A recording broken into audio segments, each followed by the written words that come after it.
ജനുവരി മാസത്തിലെ പ്രധാന ദിനങ്ങളാണ് നമ്മൾ ഇന്ന് റിവൈസ് ചെയ്യുന്നത്. ജനുവരി 1 ആഗോള കുടുംബ ദിനം, ജനുവരി 9 പ്രവാസി ഭാരതീയ ദിവസ്, ജനുവരി 10 ലോക ഹിന്ദി ദിനം, ജനുവരി 12 ദേശീയ യുവജന ദിനം, ജനുവരി 15 ദേശീയ കരസേനാ ദിനം, ജനുവരി 23 ദേശ് പ്രേം ദിവസ്, ജനുവരി 24 ദേശീയ ബാലികാ ദിനം, ജനുവരി 25 ദേശീയ വിനോദസഞ്ചാര ദിനം, ഇന്ത്യൻ വോട്ടർ ദിനം. 2 പ്രത്യേകതകളാണ് ജനുവരി 25-നുള്ളത്.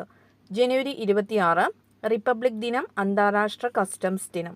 അടുത്തത് ജനുവരി 29 ഇന്ത്യൻ ന്യൂസ് പേപ്പർ ദിനം, ദേശീയ രക്തസാക്ഷി ദിനം. ജനുവരി 29-നും 2 പ്രധാനപ്പെട്ട ദിനങ്ങളാണ്. ജനുവരി 30 ദേശീയ ശുചിത്വ ദിനം, ലോക കുഷ്ഠരോഗ നിവാരണ ദിനം. ജനുവരി 30-നും 2 പ്രത്യേകതയാണുള്ളത്. എല്ലാവർക്കും